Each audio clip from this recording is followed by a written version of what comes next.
ನಮಸ್ಕಾರ. ನಾನು ರಾಯಚೂರು ಶೇಷಗಿರಿದಾಸ್, ದಾಸವಾಣಿ ಗಾಯಕ.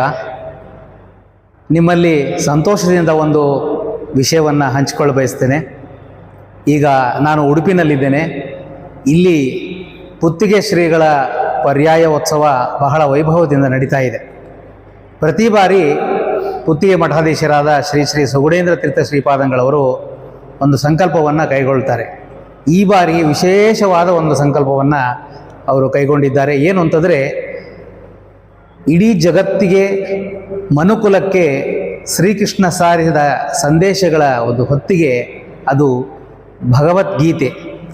ಆ ಗೀತೆಯ ಕೋಟಿ ಲೇಖನ ಯಜ್ಞ ಅಂತ ಹೇಳ್ಬೋದು. ಆ ಕೋಟಿ ಲೇಖನದ ಒಂದು ಸಂಕಲ್ಪವನ್ನು ಮಾಡಿದ್ದಾರೆ.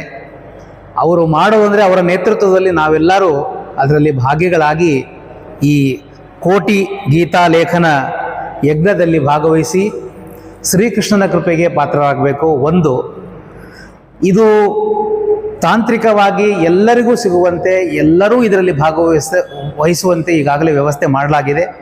ಆನ್ಲೈನ್ ಮೂಲಕ ಈ ಪುಸ್ತಕಗಳನ್ನು ತರಿಸಿಕೊಂಡು ನೀವು ಆ ಯಜ್ಞದಲ್ಲಿ ಭಾಗವಹಿಸ್ಬೋದು. ನೇರವಾಗಿ ಅದನ್ನು ಬಂದು ಇಲ್ಲಿ ಸಮರ್ಪಣೆ ಮಾಡಬಹುದು, ಅಥವಾ ಅಲ್ಲಿಂದಲೇ ನೀವು ಕಳಿಸಿದಲ್ಲಿ ನಮ್ಮ ಪುತ್ತಿಗೆ ಮಠಾಧೀಶರ ಕಡೆಯಿಂದ ನಿಮಗೆ ಒಂದು ಸನ್ಮಾನ ಪತ್ರ, ಒಂದು ಪ್ರಶಸ್ತಿ ಪತ್ರ ನಿಮಗೆ ಲಭ್ಯವಾಗ್ತಾ ಇದೆ. ಇದೆಲ್ಲ ಒಂದು ತಾಂತ್ರಿಕ ರೀತಿಯಿಂದ ಆಯಿತು. ಸ್ವಾಮಿಗಳು ಹೇಳ್ತಾ ಇರ್ತಾರೆ, ಏನು ಅಂದರೆ, ಬರೀ ಲೇಖನ ಬರೆಯೋದಲ್ಲ, ಅದರ ಜೊತೆಗೆ, ಆ ಸಂಕಲ್ಪದ ಜೊತೆಗೆ ನಮ್ಮಲ್ಲಿರ್ತಕ್ಕಂಥ ಒಂದು ಕೆಟ್ಟ ಗುಣವನ್ನು ತ್ಯಜಿಸುವುದು ಮತ್ತು ಒಂದು ಒಳ್ಳೆಯ ಗುಣವನ್ನು ರೂಢಿಸಿಕೊಳ್ಳುವುದು, ಜೊತೆಗೆ ಈ ಗೀತೆಯ ಭಾವಾರ್ಥವನ್ನು ತಿಳಿದುಕೊಂಡು ಮುನ್ನಡೆಯೋದು.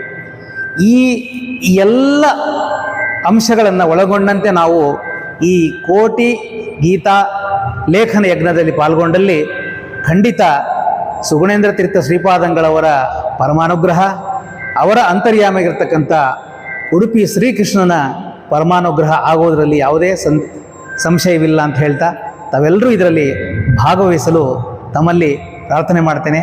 ನಮಸ್ಕಾರ.